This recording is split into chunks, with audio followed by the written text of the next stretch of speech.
Hey everyone, it's Hungry Cat, and in this video, we're going to talk about feet. Specifically, we're going to talk about how to prevent and treat blisters.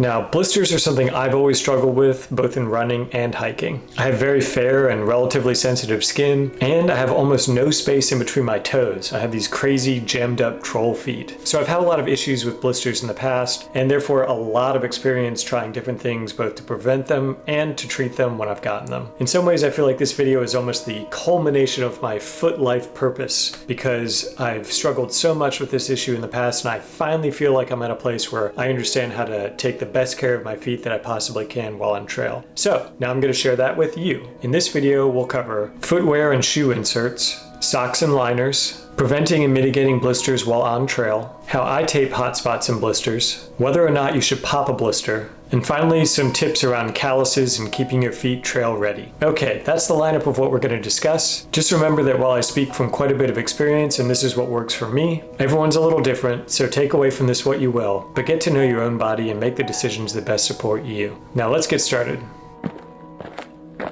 Footwear and inserts. Selecting the right footwear is one of the most important aspects of hiking and long distance backpacking. For purposes of this video, I'm going to cover footwear for 3-season backpacking, as winter hiking has its own special considerations. I'm going to go ahead and tell you what most other hikers will tell you as well, and that is to avoid boots. Boots are unnecessarily bulky and tend to be made of materials that trap and hold in heat and moisture. A better choice for most people is a lightweight pair of trail runners. I'm also going to advise you to avoid Gore-Tex materials. Your hiking shoes are just going to get wet when it really rains, whether they're Gore-Tex or not. Gore-Tex is just going to slow down the drying process of your shoes once they're wet. A lightweight pair of trail runners that's comfortable and breathable will dry out more quickly after it's wet. I was stubborn and hiked all the way from Georgia to Damascus on my AT thru-hike in boots. My feet were so messed up by the time I got to Damascus, I ended up having to spend a week off trail just dealing with my blisters. I switched to trail runners before hiking out of Damascus, and it's been a game changer ever since. I really can't emphasize it enough. Save yourself the pain of experimentation and just forget the boots. There are a lot of good brands of trail runners out there. It's hard to ignore the Altra and Brooks brands that are so popular with thru-hikers and long distance backpackers. That said, I would encourage you to shop around and try out lots of different types of shoes. Ultimately, what's important is that you find what works best for you, and the only way to do this is with a bit of experimentation. Now, you don't want a trail runner to fit too snugly, so make sure your foot has some room to breathe, especially in the toe box area. One of the reasons many hikers like the Altra brand of shoes is their extra wide toe box. If the toe box is too tight, your toes are going to be squeezed closer together, which can cause blisters to form in between them. In terms of shoe size, most long distance hikers go up a half to a full size from the shoes they normally wear around the house. You just want to make sure you have an inch or two of space between your toes and the front of your shoe, so your toes don't press into the front of your shoe while you're hiking downhill. This can cause toenails to get separated from the skin or ripped off and blisters to form. At the same time, you don't want shoes that fit too loosely. So if they have extra room in them, make sure you can comfortably snug up the laces to keep your feet from sliding around inside them. If there's too much friction and your foot is sliding around, it can cause blisters to form. So you want to make sure you've got a nice, solid fit. If the shoe feels too long and too snug, then see if they have a wide version of the shoe that might help alleviate the pressure on the sides. I wear a wide in my running shoes for exactly this reason, and it's worked out very well for me. Lastly, you might want to consider using a third-party shoe insert or arch support like Superfeet or Curex. This will go in your shoe in place of the factory installed arch support. This is a very personal choice, so whether or not you use inserts is entirely up to you. Some people with flatter arches don't like inserts because they feel like there's too much friction on the arch of their foot and it gives them blisters. I have very high arches, so I use an insert for a little bit more support when I'm hiking those long distances. Again, inserts are one of those things that requires a little bit of experimentation to see what works for you. Socks and sock liners. Once you have the right shoe picked out, you've got to consider socks and sock liners. You want to choose a sock material that's breathable, wicks moisture, and dries relatively quickly. Definitely avoid cotton and instead use synthetic or wool-based materials. Many hikers, including myself, use Darn Tough socks. They're made of wool, really breathable and durable, and they have a lifetime warranty. It's kind of hard to beat that. I generally use a mid to lightweight sock. The thicker the sock, the more padding you'll have, but that extra thickness is going to hold in a little bit more moisture and maybe cause your feet to sweat more. I like using the crew length socks to help protect my ankles a little bit from brush and thorns, but a lot of people just hike with the ankle length. What length of sock you use is really just up to your personal preference. The most important thing is to get a pair of socks that is a nice balance of durability, moisture wicking, and breathability. You might want to consider using sock liners. Sock liners are just that. They're very thin socks that are designed to be worn inside your exterior socks. I've used sock liners extensively in the past, including on my entire AT thru hike. In my personal opinion, it's really only worth wearing a sock liner if you wear the individual toe socks like the Injinji toe sock liners.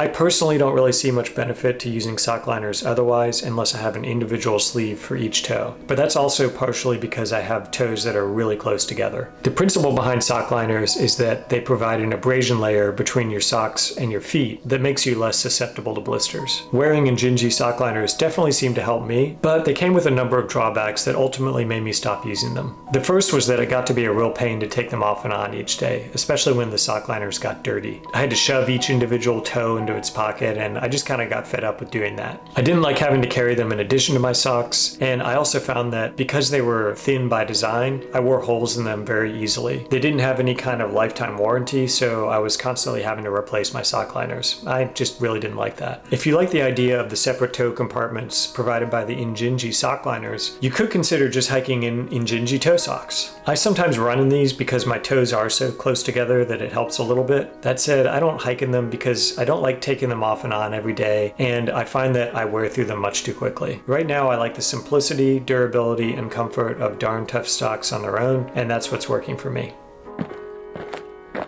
Mitigating blisters on trail. There are some things you can do while hiking to mitigate blisters. The first is a simple routine of taking your shoes and socks off when you take longer breaks during the day. I generally do this once a day when I stop for lunch, and it really helps me to air out my feet and dry out my socks. During these breaks, I'll use a little bit of water to clean the dirt off my feet, and I'll often change into a dry pair of socks instead of putting the same socks right back on. I carry a few safety pins with me, usually just clipped into my hat, and I'll use those to pin my socks to the back of my pack so that the old pair can dry out while I'm hiking with the new pair. I find that this really helps keep my feet fresh for the second half of the day and helps to prevent blisters from forming in the first place. I generally hike with 3 pairs of socks. I used to only hike with 2, but I found that adding that third pair really helps me keep a cleaner sock rotation and still gives me something comfortable to sleep in at night. I know not everyone will want to do this, but I also carry a cheap pair of flip-flops as camp shoes. I find that being able to wear these flip-flops during my lunch breaks and at camp at night gives my feet valuable time to dry out and air out. Taping hotspots and blisters. The key to hotspots and blisters is anticipation and catching them early. The minute you think you feel one coming on, deal with it right then. Don't wait. Every minute and mile that you wait is only going to make it worse. Now, I carry 2 things to deal with hotspots on the trail: Leukotape and moleskin. When I feel a blister coming on, I immediately take off my shoes and socks and try to clean the area a little bit. I'll then trim a section of Leukotape and put it completely over the area where the hotspot's forming. Leukotape stays on really well, even when your feet are wet, but it's fairly thin, so I usually put a piece of moleskin on top of the Leukotape. Now, moleskin doesn't stick to your skin very well, but it does stick to Leukotape much better. So I find that this combination of Leukotape plus moleskin really gives my blister area the padding that it needs to recover while I'm still hiking. This has been my go-to method of dealing with hotspots and blisters for some time now, and it's worked out really well for me. So I definitely recommend carrying a combination of Leukotape and moleskin in your trail first aid kit.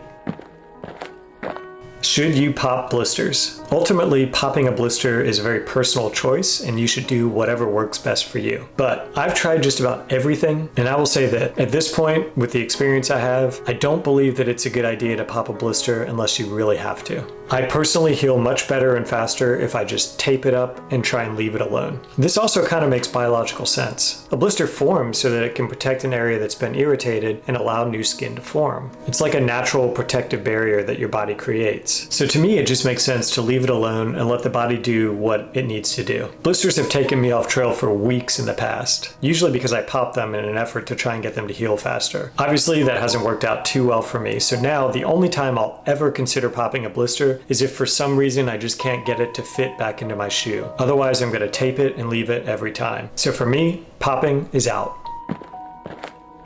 Calluses and keeping your feet trail ready. It's normal to get calluses as you train for and participate in long distance hiking. Some people might be tempted to shave down calluses as they get thicker, or maybe to shave them down before a hike, thinking that it's better to have less callous feet when starting the hike. While you need to do what works for you, my advice is to leave them alone and not shave them down unless they're causing you some type of pain. Calluses are just a natural formation from friction and stress. They're normal and designed to protect these stressed areas. So unless they're really bothering you, then my advice is to leave them alone and let them do what they do. If you shave them down right before a hike, you risk getting blisters or hot spots in those areas.